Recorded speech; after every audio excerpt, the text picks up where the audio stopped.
Nous aurions pu être des centaines à être sur cette scène pour parler de Tahar Djaoud, puisqu'il avait de nombreux amis. Quand je dis amis, je veux dire surtout des hommes et des femmes qui étaient... C'était un journaliste engagé, certes, mais il ne souhaitait pas que tout le monde pense comme lui. Si rien ne l'empêchait de parler, qu'il refusait de se taire, il était quand même à l'écoute des autres et à la pensée des autres. La seule chose qui pouvait l'irriter, surtout quand on lit ses articles, c'est l'intolérance et le refus de la démocratie. Avant de lancer le débat, où je donnerai la parole à toutes les personnes qui sont ici autour de la table, je voudrais, au nom du président de l'ACB, Ares Kessadi, qui n'a pas pu se libérer, remercier la municipalité du 20e arrondissement et de son maire Frédéric Calandra, représenté ici par M. Mohamed Kassama, qui est quelque part, voilà, et qui va peut-être nous dire quelques mots, une courte allocution, et remercier aussi M. Amou Bouassal, qui est par là, voilà, je le vois, qui est lui, comment dire, adjoint, chargé des associations, de la vie associative dans la cité. Et vous représentez le maire de Paris, qui s'appelle, je crois, Bertrand Delanoë. C'est ça même, je vois qu'il hoche la tête. Donc je suis touché juste. Je laisse la parole à M. Kassama. Merci beaucoup. Et bien sûr, je ne peux pas parler sans que Amou soit à mes côtés. Donc je vais appeler M. Amou Bouakaz à mes côtés. Et oui, oui. Quelqu'un pour le guider. Oh, mais ça va, ça va. Il connaît la salle. Je suis habitué à la montée des marches. Vous savez, moi, c'est tous les jours le festival de Cannes. Oui, exactement, c'est le festival de Cannes, il faut quand même... Ça dépend quelle marche, mais bon. Donc voilà, donc, bienvenue à la mairie du 20e arrondissement de Paris, au nom de Mme Calandra, la maire, et de toute l'équipe municipale. Donc, comme l'a dit l'orateur précédent, je suis Mohamed Gassama, donc je suis en charge des relations internationales, des liens interculturels, de la démocratie locale. Vaste sujet que je partage avec mon ami Amou, lui à l'hôtel de ville, donc surtout Paris, et moi modestement sur notre arrondissement du 20e arrondissement. Je suis très heureux toujours d'accueillir l'ACB dans les locaux de la mairie, et je salue Ben, la cheville ouvrière de cette association, qui, bon, on ne va plus les présenter, ils font un travail colossal, non pas que dans le 20e, mais aussi sur tout Paris, et c'est pour ça qu'il faut toujours les encourager et les accueillir avec les bras ouverts dans nos locaux. Un sujet qui est très difficile, la liberté d'expression, qui n'est pas une réalité dans le monde entier. Et donc aujourd'hui, j'espère qu'on pourra, via la mémoire de Tahar Djaoud, pouvoir encore, une fois de plus, permettre de mettre une pierre à l'édifice dans la construction de cette liberté d'expression, comme je l'ai dit précédemment, qui n'est pas une réalité dans le monde entier. Voilà, je ne vais pas être très long, parce que l'essentiel est d'abord d'écouter les experts, et en tout cas ceux qui connaissent, qui ont connu Tahar Djaoud, et au premier rang desquels Aris Kimetref, qui a travaillé avec lui, qui a été fondateur du journal Rupture.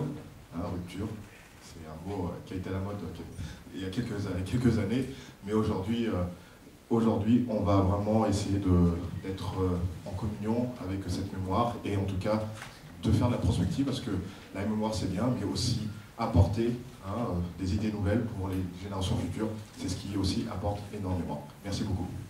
Et je passe la parole à M. Amou Bouakaz. Bon, les amis, vous n'êtes pas venus pour nous, donc je vais être super bref. Je veux dire, il faut que la mémoire de Tahar Djaoud nous serve aujourd'hui. La France croit trop souvent que sa démocratie est assurée, que ici on peut toujours vivre libre, mais il y a des forces obscurantistes de tous ordres qui travaillent à déconstruire la société française. Il y a quelques jours au Trocadéro, on a vu des choses absolument invraisemblables. Et la France n'est pas à l'abri. Donc au-delà de votre travail historique sur la mémoire de ce grand homme, sur la mémoire de cet homme qui a marqué, je pense, une génération de militants de toutes les causes, et de la cause berbère en particulier, mais son militantisme allait bien au-delà. Il faut qu'on voit bien le caractère très actuel de son message et que chacun d'entre nous soit une vigie là où il est pour que notre démocratie vive. Et croyez bien qu'en tant qu'élu, je me pose tous les matins la question de savoir est-ce que je mérite d'être à la place où je suis? Est-ce que le mandat qu'on m'a confié, j'en mesure toute la gravité? Et disons, je me dénigre tous les soirs et je me relance tous les matins. Voilà, donc bon colloque, et je suis surtout ici pour écouter et apprendre, parce que j'apprends toujours à la CB grâce à Bébé. J'apprends pas que sur Tarajaout, j'apprends aussi sur le couscous et sur beaucoup d'autres réalités moins dramatiques, mais j'apprends qu'on peut être un grand militant laïque, libre, qui mêle ses cultures et qui a la joie de vivre personnifiée. Donc bon colloque. Je vais commencer par vous lire une lettre que nous a envoyée Michel Georges Bernard. Michel Georges Bernard, qui était coopérant en Algérie dans les années 80, était poète et surtout critique d'art. Il a créé la maison d'édition Lorix. Loricte, pardon. Lorix, c'est autre chose. Loricte. Qui a vu le jour en 1976 et qui a continué d'éditer jusqu'en 2005 sur une forme artisanale, mais ces plaquettes étaient originales dans le sens où elles mêlaient souvent poète et peintre. Donc je vais vous lire sa lettre parce qu'il tenait absolument à honorer la mémoire de Tarajaout, mais il n'a pas pu venir.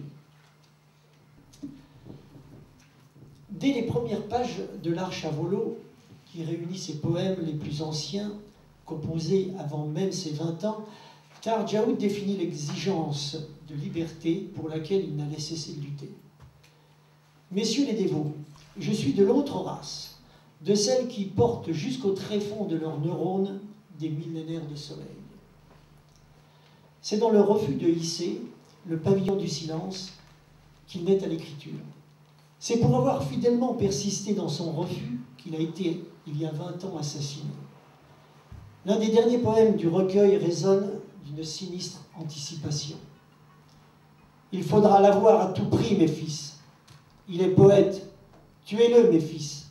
Il couve un verbe subversif. Très rapidement, Jaout diversifie depuis la poésie et la narration romanesque ses approches de l'écriture. Dans ses critiques littéraires, outrepassant les tabous, il met en lumière les œuvres des grands aînés qui s'étaient trouvés occultés dans le silence culturel des années de plomb. La même parole lumineuse, attentive et réfléchie, conduit à une autre rare unité de langage et d'esprit, son itinéraire pluriel. Le personnage dont il trace en 1987 le portrait dans l'invention du désert n'est-il pas celui du poète et le sien? Il y a toujours, écrit-il, dans le groupe En Marche, en fuite, un homme à l'esprit délétère qui porte, en plus du poids du ciel affalé sur le désert, une peine supplémentaire. Dans les couloirs de sa tête, des milliers de battements d'ailes, des pâturages sans limite, des filles aux lèvres fruitières. Il connaît déjà la mer, la vastitude de l'eau dansante et l'écartèlement des rivages. Une solitude l'enveloppe, lui tisse une aura d'étrangeté, l'exclut de la caravane. C'est pourtant à lui de trouver l'eau, la parole qui revigore, c'est-à-dire de révéler le territoire, de l'inventer au besoin. C'est à lui de relater l'errance, de déjouer les pièges de l'aphasie, de tendre l'oreille au chuchotement, de nommer les terres traversées. Sans jamais renoncer à la poésie, qui demeura pour lui la parole première, la parole finale, c'est tout au long de ses romans que Jaout continue de tendre ainsi l'oreille au bruissement du monde naturel et des multiples êtres qui l'habitent. Voyage tout à la fois dans l'histoire et à travers l'espace algérien, ces récits entreprennent simultanément un retour au climat de l'enfance. Je crois que dans l'univers mental de mes romans, que mes romans possèdent une sorte de noyau. Un enfant regarde une rivière et rêve de changer le monde. Pour moi, écrivain, l'enfant n'est pas seulement l'âge de l'homme, mais c'est aussi l'âge du monde, confie-t-il en 1991. Et en mai 1993, il dit « Je pense même que l'écriture est la recherche de son enfance, de ses premiers jours, de ses sentiments, de ses premiers sentiments, de ses premières découvertes. L'enfance est pour l'écrivain comme un paradis perdu. Et c'est ce paradis perdu qu'il essaie de réintégrer en écrivant. Il est vrai que j'écris beaucoup à propos de l'enfance, à propos de la mienne, mais aussi à propos de l'enfance comme une belle métaphore du monde. À partir de 1988, les événements qui se précipitent en Algérie commencent à faire bifurquer Djaout au-delà de ses chroniques culturelles. La lettre à Damloud, qui publie en mars 1989, dessine obliquement combien se conjuguent pour lui-même les valeurs de la création littéraire et du courage politique. Tes rapports avec le pouvoir, tous les pouvoirs, ont été très clairs. Une distance humanisme auquel aucun calcul tortueux ne réussira à nous convaincre qu'une idéologie nourrie de totalitarisme, d'obscurantisme et d'exclusion peut s'avérer bénéfique et qu'elle vaut la peine d'être testée. C'est l'autre Algérie que nous défendons, quant à nous. L'Algérie de la tolérance, de la générosité et de l'ouverture. Mais aussi de l'intransigeance, lorsque certaines valeurs sont mises à mal, écrit-il dans la lettre de l'éditeur. Fin avril, il publie dans Rupture une chronique poignante. Petite fiction en forme de réalité, adaptant un extrait du roman sur lequel il travaille. Dans la ville oppressante où il vivait, où il vit encore, le rêveur avait échafaudé. Oh, il n'ose plus le faire. Des rêves sur une cité idéale, où il aimerait vivre et voir s'épanouir ses enfants. Mais la vie avait continué, avec son masque de laideur et de désillusion. Puis le rêve lui-même devint interdit. Des hommes se prévalant de la volonté et de la légitimité divine décidèrent de façonner le monde à l'image de leurs rêves, à eux et à lui. Il ne reviendra pas pour Djaout. Le numéro 20 de Rupture qui sort de l'imprimerie le 25 mai contient sa dernière chronique. La famille qui avance et la famille qui recule. Le lendemain, selon le mot du chercheur d'os, la mort prit le visage et la vigueur et la grâce juvénile, le visage d'une jeunesse éternelle, foudroyée, soudain, en plein vol. Djaout reconnaissait 2 ans plus tôt « Nous sommes tous démunis devant la mort. Aux maîtres et aux amis que nous perdons, nous n'avons à offrir que notre douleur et nos maux. Ces derniers, surtout, paraissent bien vains. » Mais il ajoutait aussitôt « Est-ce pour cela que nous devons nous taire ? Non. Mettons à contribution tous nos outils, si dérisoires soient-ils, pour repousser le silence, car ceux qui nous ont quittés ont peiné leur vie durant pour vaincre les mutismes et les aphasies. » Ça, c'est la lettre de Michel Georges Bernard. Et maintenant, je vais passer la parole à Aristide Métrève, que vous connaissez. Je vais avoir un peu de mal à le présenter, mais enfin, vous devez le connaître tous comme animateur, en tout cas, de l'ACB, ouvre les guillemets. Mais je voudrais quand même rappeler qu'il est aussi poète, auteur de romans, auteur dramatique de pièces de théâtre, essayiste aussi, et bien sûr, journaliste. Il a été avec Tahar Djaout le cofondateur de l'hebdomadaire Rupture dont je viens de parler tout à l'heure. Je voudrais dire que j'ai eu la chance de détenir entre mes mains hier soir une de ses parutions. Et en lisant un de ses articles, je suis sûr qu'un jour l'Algérie sera fière d'avoir dans sa bibliothèque nationale des exemplaires de ce journal, qui pourront alors être consultés par les générations montantes. On savait écrire en ce temps-là, on savait ce que le mot journaliste voulait dire.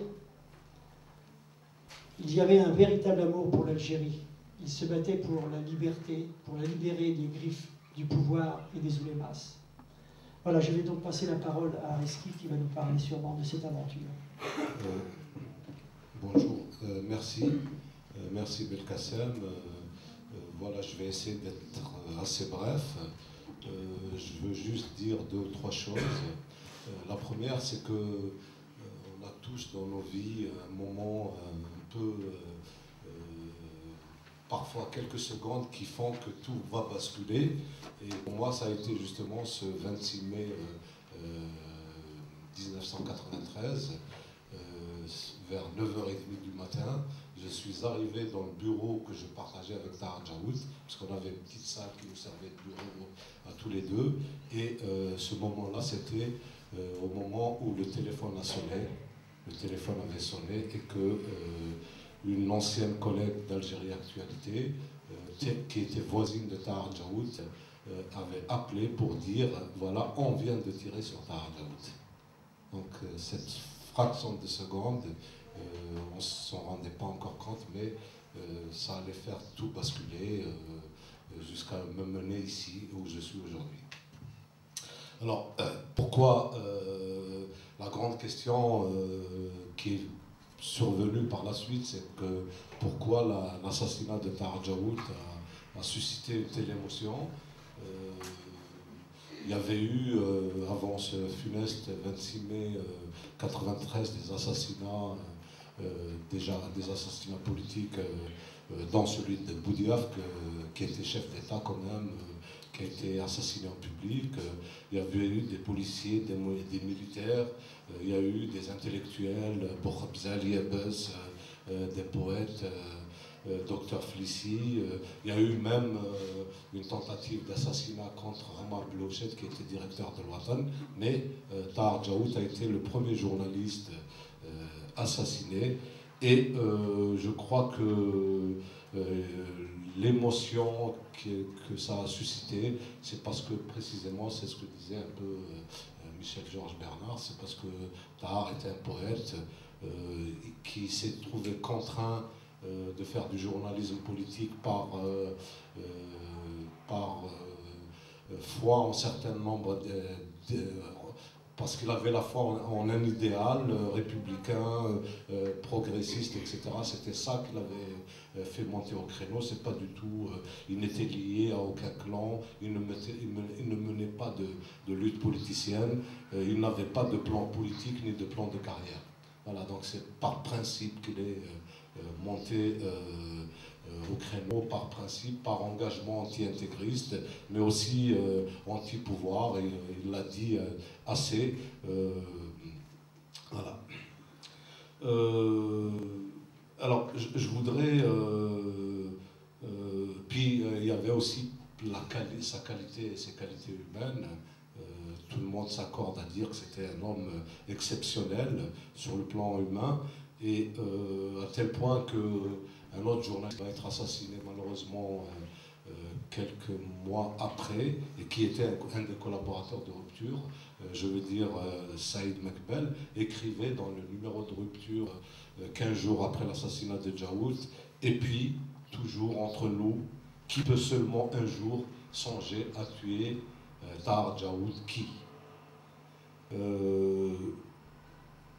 alors, je voudrais vous lire le texte qui a été lu sur la tombe de Tahar Djaoud le 2 juin à son enterrement. C'est un texte qui a été écrit par la rédaction de Rupture. Ils ont assassiné Tahar Djaoud, et que nous importe ici le nom et l'appartenance du petit lâche qui tire froidement au petit matin dans un parking une balle dans l'une des têtes les mieux pourvues d'Algérie en intelligence.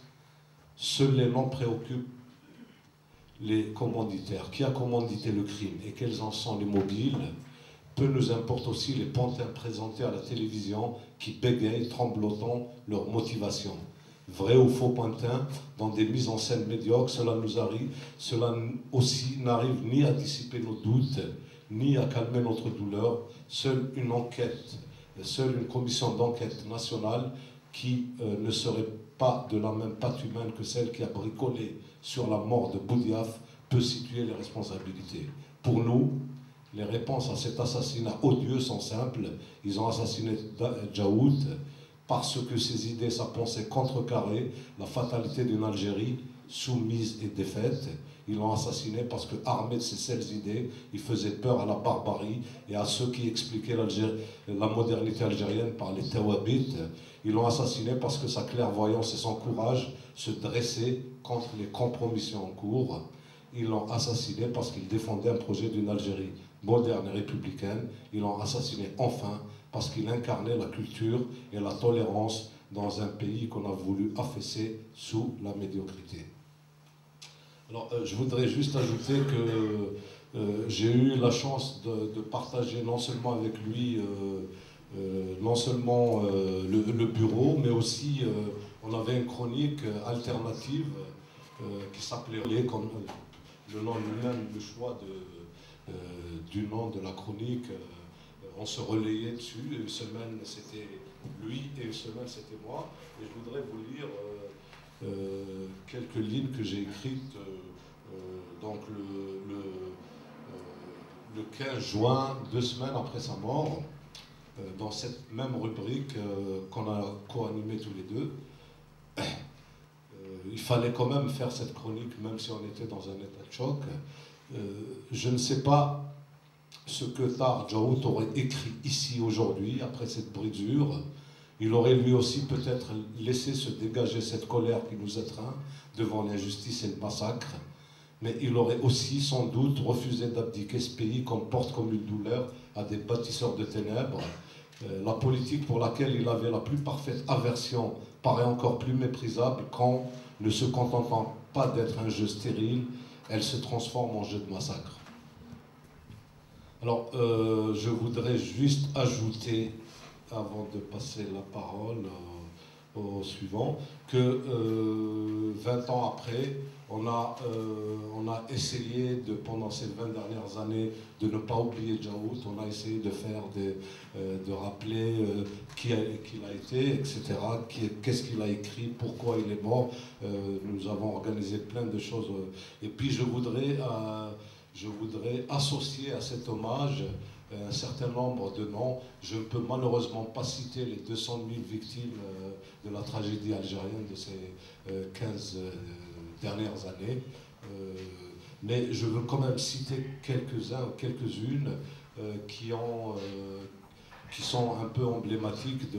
Je voudrais citer la petite Katia Bengana qui a été tuée parce qu'elle refusait de porter le voile. Je voudrais citer aussi 2 journalistes sur plus d'une centaine qui ont été assassinés, mais 2 dont on parle très très peu, dont l'un s'appelle Kaddour Bousenham et l'autre Farah Ziane. Je voudrais aussi citer, associé à cet hommage, Youssef Septi.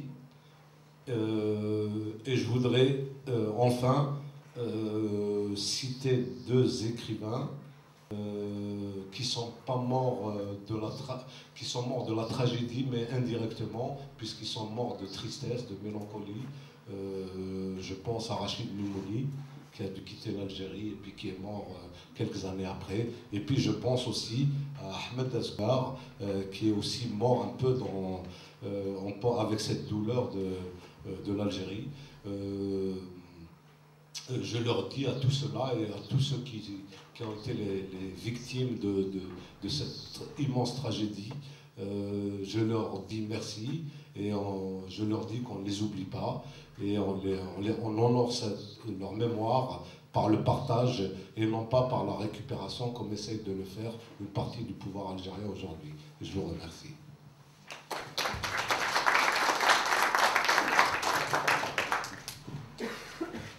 Eh bien, merci, M. Areski Metref. Je vais maintenant passer la parole à Hamid Tebouchi, qui est à côté de moi. Il y a un micro qui est là. Donc, vous avez commencé à peindre très jeune, vers l'âge de 10 ans, je crois. Comme tous les enfants. Comme tous les enfants. Et écrire très jeune aussi. Vous avez été aussi enseignant en anglais, professeur d'anglais. Absolument, ça oui. Et bon, vous êtes poète et vous partagez surtout une sensibilité très proche à Tahar Djaoud dans vos poésies, je pense. Oui, on a fait un peu, on peut dire qu'on a fait nos débuts ensemble. Hein.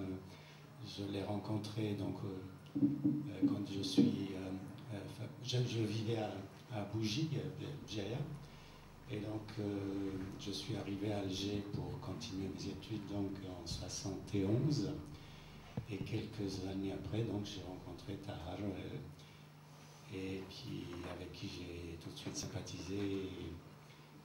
Et voilà, donc c'était pour moi un frère. C'est tous les jours qu'on se voyait à la fac d'Alger. Voilà, même si lui était étudiant en mathématiques et que moi, je l'étais en anglais. On avait donc la poésie nous réunissait, hein, et c'était une passion commune qu'on partageait quotidiennement. Donc, c'est très souvent que j'allais le voir. Il vivait chez ses parents à la Casbah. Et donc, c'est souvent que j'allais lui rendre visite. Et voilà, donc on passait de bons moments. Je vais peut-être évoquer ça, mais très succinctement tout à l'heure, à travers un texte que j'ai écrit. Eh bien, vous pouvez avoir la parole et continuer la lecture de votre texte. Il s'agit d'un texte que j'ai écrit pour un livre d'hommage à l'initiative de Amin Khan, un ami poète qui aurait pu être parmi nous, mais qui malheureusement, à cause de son travail, se trouve à l'île Maurice. Et donc cet ouvrage va paraître bientôt, début juin, aux éditions Barzac à Alger. Voilà, donc j'ai écrit ce texte dont le titre est Tahar Djaoud, l'œil éveillé et le cœur battant du paysage. Tahar était très proche de la nature.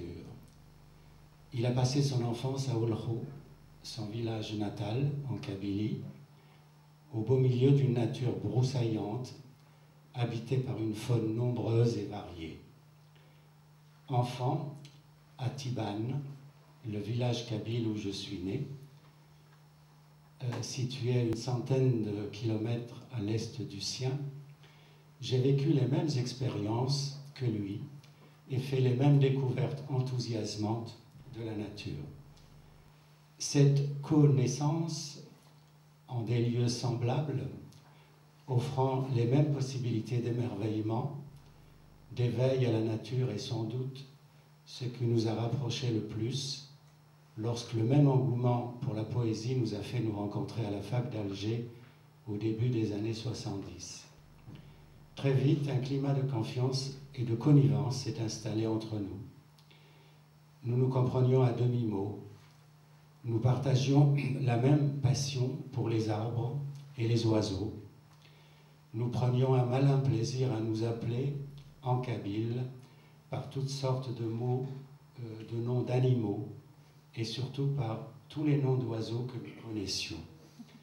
Akouva, Azarzor, Amargo, Tikouch, Abliezan, Vororo, Azdian, Afrochantaus, Ajhmoum, etc. Ce qui, chaque fois, nous plongeait dans d'irrépressibles fous rires. Tahar et moi étions des enfants nés et ayant vécu dans la guerre. Pour sûr, cette guerre a beaucoup troublé nos jeunes années, mais nous étions en communion avec la nature qui nous a offert ces grands espaces et ces recoins infinis à explorer.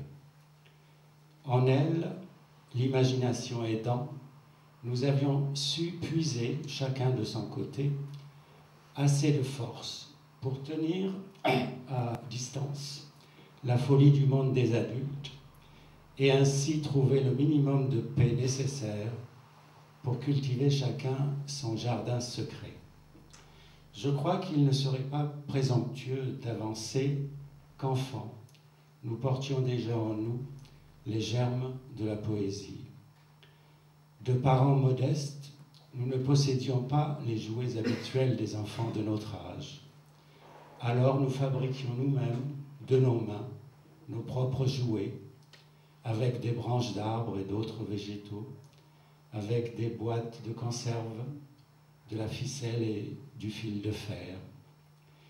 Des jouets qui nous transportaient hors du temps, dans un monde parallèle, où dans la volupté pure, le cœur se noie. C'est un bout de vers de Baudelaire. Cependant, au sortir de la guerre, nous aurions pu être devenus de jeunes hommes abîmés et amers. Sans doute, grâce à cette nature prodigieuse, il n'en fut rien. Par chance, nous avions gardé notre pureté et nous aspirions de tout notre être à un idéal de beauté dans la paix retrouvée. C'était donc pour nous tout naturel qu'à l'âge adulte, nous aspirions à une société plus juste, plus ouverte, souhaitant voir ses citoyens se rassembler autour du bien-être commun, loin de tout obscurantisme. Toutefois, nous étions écartelés par deux mystères, celui du mal opposé à celui de la beauté, pressentant que c'est sans doute par notre positionnement dans cet entre-deux que réside le sens de notre passage sur Terre. Sans pour autant ignorer la laideur, nous étions d'instinct portés vers la beauté, sans laquelle la vie ne vaut sans doute pas la peine d'être vécue. Par notre présence au monde, comme l'eau, les arbres ou les oiseaux, nous étions habités par le désir de chant. C'est un titre d'un de ses poèmes. La poésie est l'instrument privilégié pour l'expression de ce désir. Elle fut pour nous le fanal qui éclaira notre quête sur la voie qui conduit du concret à l'abstrait, du visible à l'invisible, du fini à l'infini, des ténèbres à la lumière. Elle nous a accordé de donner forme à l'informe, de voir au-delà de ce que nos yeux étaient à même de percevoir. Le fait est que Tahar a fini, ironie du sort, dans les raies de l'oiseleur. C'est un titre de l'un de ses livres, Les raies de l'oiseleur, foudroyé dans son élan éperdu vers cette quête de la beauté. D'autres de nos amis, poètes ou non, portés par le même élan, ont connu la même fin. La mort est-elle inscrite dans cette quête? Est-il vain de s'acharner contre la laideur? Ce sont des questions que l'on est en droit de se poser. Mais on ne peut condamner la détermination du poète à vouloir un monde meilleur, débarrassé de ses immondices, de ses puanteurs, un monde plus habitable. Ceux de l'ombre qui l'entoxient pour le faire taire, croyant l'empêcher ainsi d'apporter sa part de lumière, n'auront réussi qu'à le révéler dans sa pureté et son innocence, le rendant à son éblouissante éternité. Il a été, et il est, maintenant avec encore plus d'acuité, l'œil éveillé et le cœur battant du paysage, selon l'expression de François Sching. Si tu parles, tu meurs. Si tu te tais, tu meurs. Alors parle et meurs. Ces paroles ont jailli dès l'enfant, dès l'annonce de sa mort. Peu importe qu'elles soient de Tahar ou de quelqu'un d'autre qui a mené le même combat. Elles sont désormais liées à son nom, à son visage, dont elles illuminent le regard intelligent et le sourire bienveillant. Elles nous interpellent nous et les générations futures, pour ne pas baisser les bras, pour l'éclosion de tous les printemps à venir. Rétrospectivement, à la lumière de son roman posthume « Le dernier été de la raison », qui apparaît à mes yeux comme une œuvre prémonitoire, faut-il considérer la mort du poète comme une forme de sacrifice? Tahar aurait-il souhaité, au péril de sa vie, consciemment ou inconsciemment, racheter le monde par la beauté? Présence à jamais invincible, la sienne plane désormais au-dessus de nous, tel un invisible voile protecteur. Puis sur nous ne pas le décevoir. Qui tue un homme efface le paysage. Qui biffe le paysage s'autodétruit. Merci.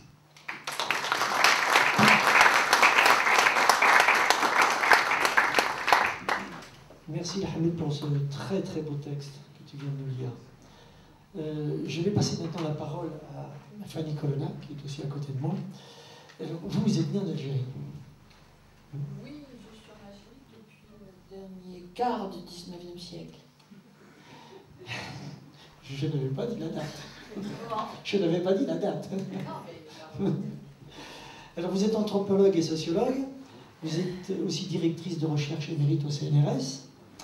Et vous êtes spécialiste dans l'étude de la transmission et de la création intellectuelle du Maghreb en Algérie. Grande charge. Pour ceux qui se rappellent, vous avez été invité il y a quelques mois à l'ACB, dans le cadre de la semaine Les Berbères des Aurès. C'est ça, je pense? Non, c'était dans le cadre de l'hommage à Henri Marron. C'était dans le cadre de l'hommage? Ah bon. Aussi Et aussi peut-être pour les Ah bon. Alors c'est bien d'avoir rajouté un petit peu comme ça. Et c'était surtout pour parler de votre livre, Le Meunier, le moine et le bandit. Mais ce qui nous intéresse surtout aujourd'hui, c'est que vous avez été avec Pierre Bourdieu à la base de la création du CICIA, le Comité international de soutien aux intellectuels algériens, comité qui a été fondé juste après la mort de Tahar Djaout. Je vais vous laisser la parole maintenant. Juste un mot à propos de la fondation du CICIA dont je vais parler. Là, à mon avis, ça ne marche pas. Il faut faire plus. Celui-là ne marche pas. Non, peut-être celui-là. Peut-être je dois passer là-dessus, non? Non. Donc, c'est juste pour dire que l'idée du CICIA était une idée de la base et que nous avons demandé à Bourdieu de s'y joindre pour y donner du retentissement, mais que ce n'était pas quelque chose comme ça, né du mandarinat.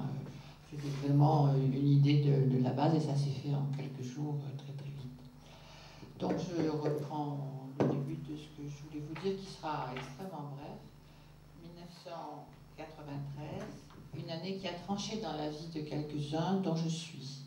Non pas au sens esthétique, comme un livre, un peintre, un auteur tranche, mais comme une brisure, ce qui ne veut pas dire, loin s'en faut, une coupure, mais une trace, la marque, une marque, un tatouage, bref, un point de non-retour. Il y a un avant et un après.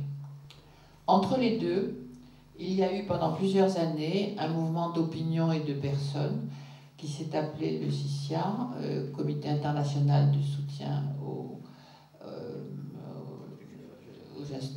aux intellectuels algériens, qui était véritablement international et pas seulement francophone, et qui s'est donné comme objectif de faire savoir qu'une hémorragie d'humains et de talents était en train de se produire en Algérie, sur fond d'une guerre interne que personnellement je nomme guerre civile, bien que j'accepte que ce terme puisse être contesté.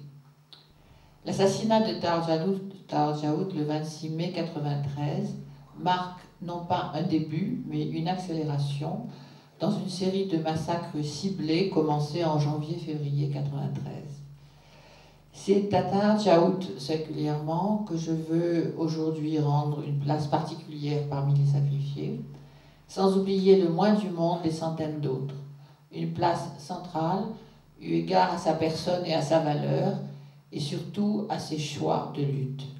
Car il faut mettre en exergue que ce qui a été sa réponse personnelle au désastre, ça a été la création d'un organe de presse, Rupture, donc un geste collectif et non individuel, auquel se sont associés nommément Djihad et Metref, mais aussi beaucoup d'autres. C'est en réponse à ce geste collectif, puis à sa mort, qui, elle aussi, a été clairement une réponse, sinon collective, du moins politique, que nous, c'est-à-dire le collectif du Sicien, avons voulu créer une série qui n'aura que 2 numéros, les Cahiers du Sicien, dont le numéro 1 lui est entièrement consacré. Je vais faire circuler l'exemplaire unique que j'ai retrouvé par miracle dans mes archives. Je pense qu'il n'en demeure aujourd'hui que bien peu de copies, et c'est pourquoi c'est de lui que je veux vous parler. Ce cahier véritablement beau est le fruit du travail attentif de graphistes amoureux, spécialement l'un de mes fils, François, qui a composé non pas le contenu, le choix des textes, mais la maquette, selon sa discipline de travail, la maquette et le contenu. Il comprend 3 parties. La reproduction de 7 chroniques de rupture signées Djaout, dont la dernière est restée fameuse, on vient d'en entendre parler, la famille qui avance et la famille qui recule. 20 textes d'hommage d'amis et de collègues dont les noms vous sont tous plus ou moins familiers, Hamid Tibouchi, Aïcha Bouabassi, Farida Ramsey, Asia Temimi, Najet Radda, Dalila Morsli, Omar Hajari, Jamal Eddin Belkhir, oui, Nordin Saadi, Kamel Benchir, Ali Silem, Jean-Pierre Liedo, Dominique Devigne, Abdelmed Larouati, Mohamed Sahaba, Smaïl Hajali, Tessa, je n'ai pas su quitter, Tessa, Ahmed Tessa, Toudert Abrous, Abdelkader Jamaï et Malek Belil. Enfin, 18 textes politiques signés Tahar Djaout, extraits de rupture, est paru entre janvier et mai 93, dont le dernier met véritablement en scène un certain Augustin de Mador, un bougnoul comme vous et moi, écrit Djaout, mais qui décrit aussi le pluralisme, le texte décrit aussi le pluralisme culturel du 5e siècle de notre ère, avec une acuité de spécialiste. Ne dit-il pas, in fine, ce que Paul-Albert Février, qui fut notre maître à l'université d'Alger, important historien de l'Afrique romaine, enseignant à langue Alger, je viens de le dire, ne cessait de nous répéter dans ses cours, et Tahar écrit « La situation linguistique du temps d'Augustin ressemble à peu près à celle de l'Algérie d'aujourd'hui, le trinôme arabe-berbère-français remplaçant le trinôme arabe-punique-latin. Or, poursuit-il, Augustin était trilingue, je dirais, comme la plupart d'entre nous aujourd'hui en Algérie. » Merci.